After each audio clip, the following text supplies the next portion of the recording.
Great. Hi everyone, my name's Richard, this is Gemma. As Addy said, we're both currently on the graduate programme. We're 2 months into our second year, and straight off the top, whilst working from home is a thing, fortunately we're both in the office today, so we can do this together. And coming into the office is becoming more realistic now, so that's something to know going ahead. It's a hybrid sort of working from home and in the office, which we're both really enjoying already, I think, aren't we? Yeah. So today we're going to tell you about our journey, our sort of background, how we found out about Esri UK, why we applied to the programme, our journey onto it, our experiences in year one, and then look ahead into what we have in year two and beyond the programme. So I think we'll start with Gemma. So I'm just going to take you through a bit of my journey onto the grad scheme. Hopefully you'll get a bit of insight into different paths and feel a bit inspired from the different directions that you can take. So I actually grew up in a small town outside of Liverpool. At the time, my academic interests revolved around geography, science, but I was actually quite encouraged down a vocational route down physiotherapy.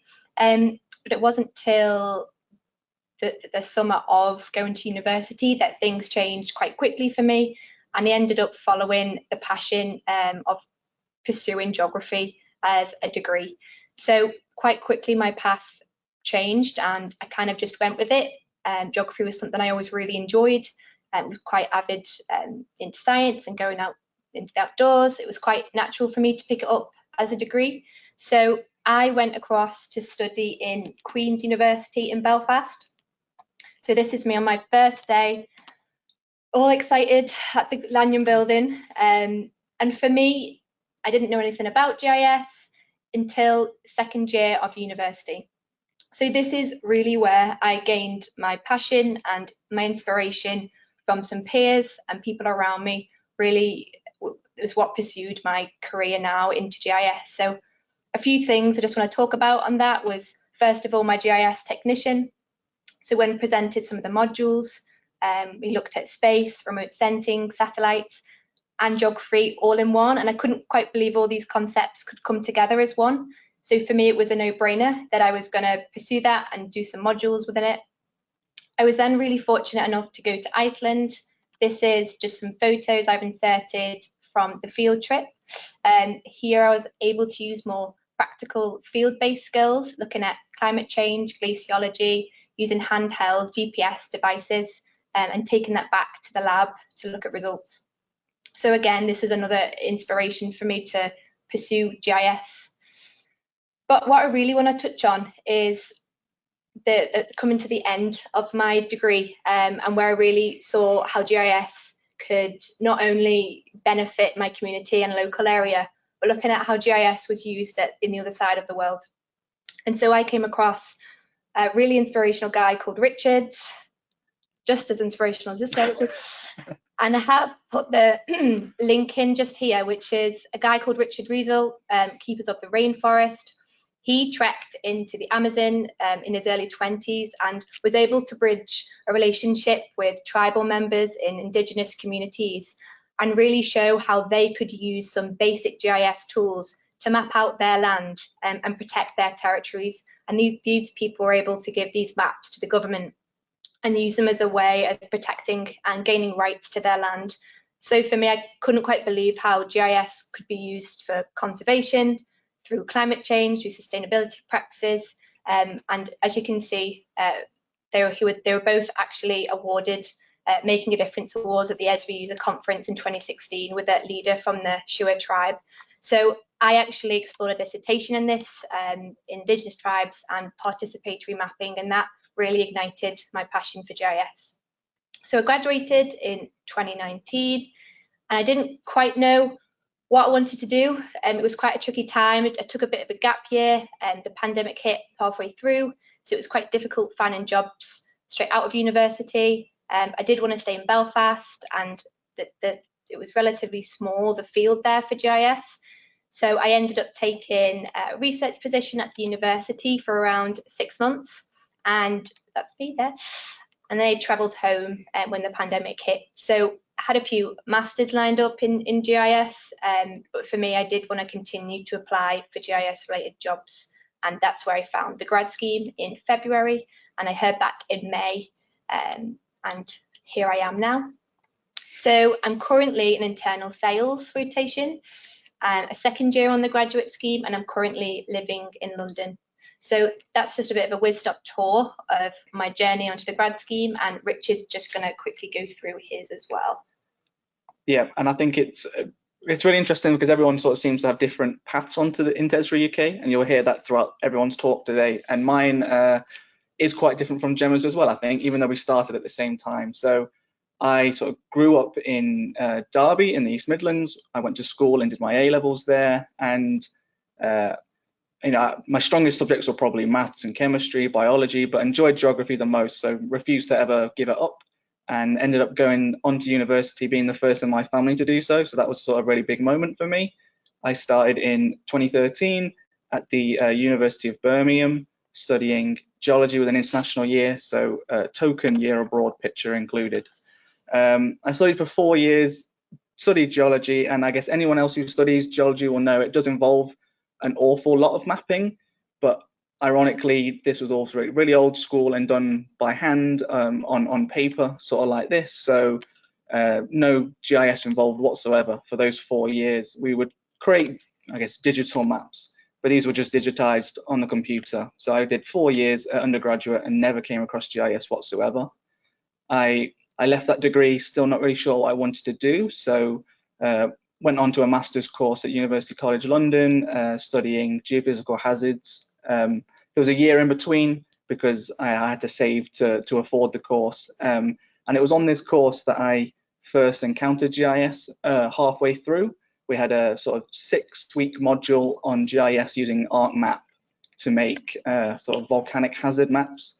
This was my first encounter of GIS and really sort of hooked me onto it. I really enjoyed that module and decided then and there that I will use it in my dissertation and continue to use ArcMap all day, every day for that summer.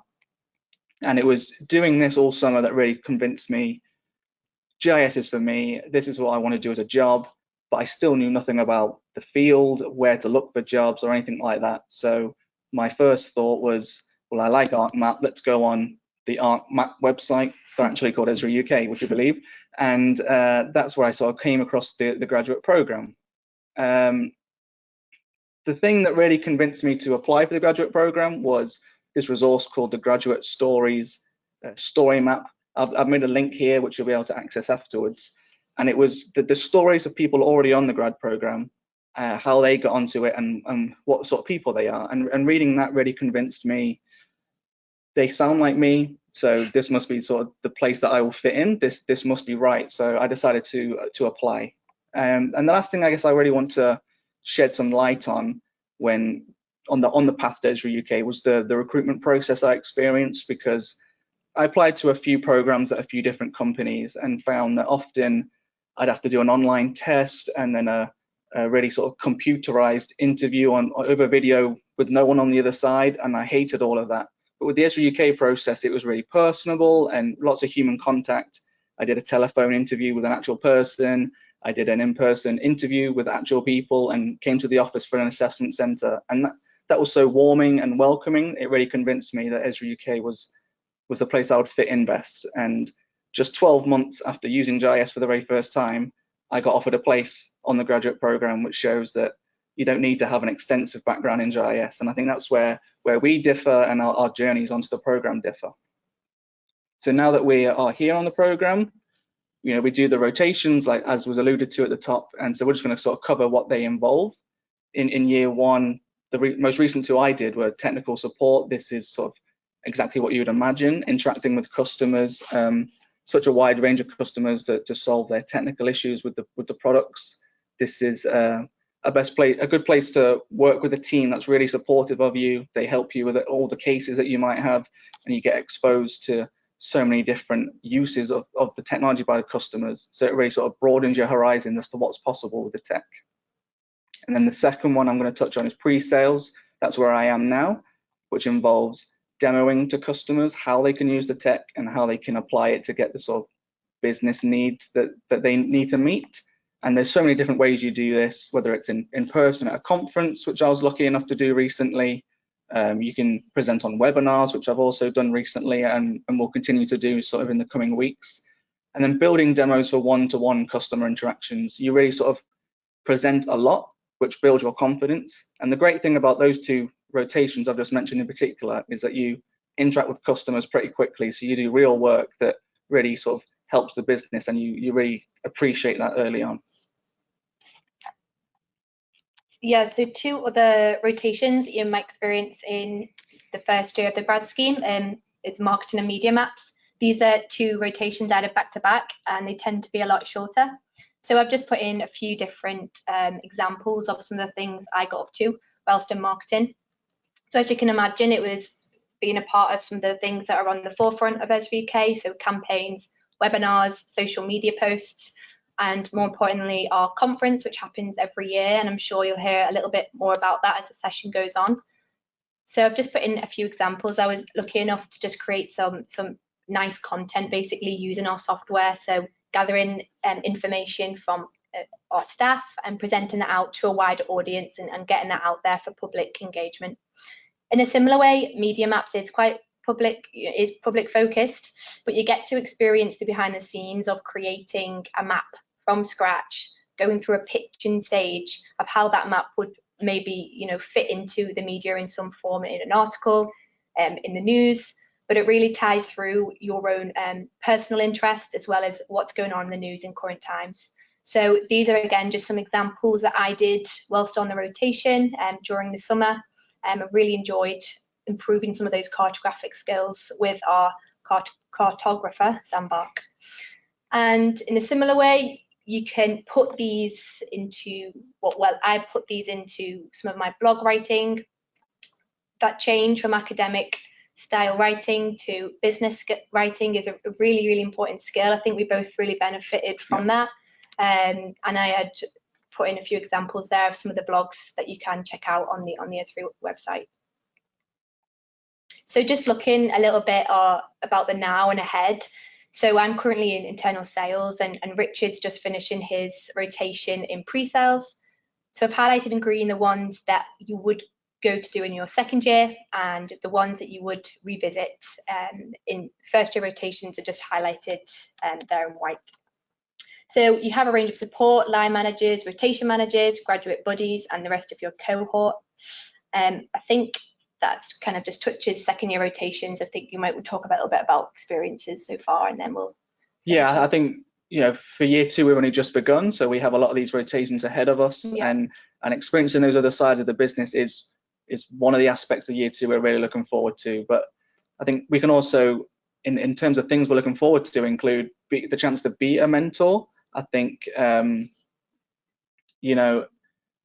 the fact that we receive so much support in our first year it's comforting, and it helps us along the way. Now new grads have started in the year below us, and we have the chance to support them, which so far, even though it's only been a few weeks, I think we both really enjoy, don't we? Yeah, so, definitely. So it's sort of giving that back has been great.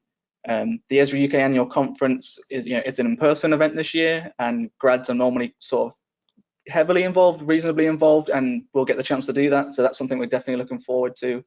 And I think in general, just thinking about what's beyond the grad scheme, where we think we might fit best, what departments we enjoyed and maybe would see ourselves working permanently. I think, for me, I really enjoyed the marketing rotation. That was a big surprise to me, and it's probably the one that sticks out as where I think I would like to be placed the most. But pre-sales was another highlight. So that process of applying and getting a full-time position is one I'm looking forward to. Yeah, in a similar way, I guess, that's some of the technical marketing aspects I've really enjoyed. I'm going to be going into content in a few weeks, so I'm also really looking forward to that. But yeah, I think we've enjoyed quite similar aspects of the business overall.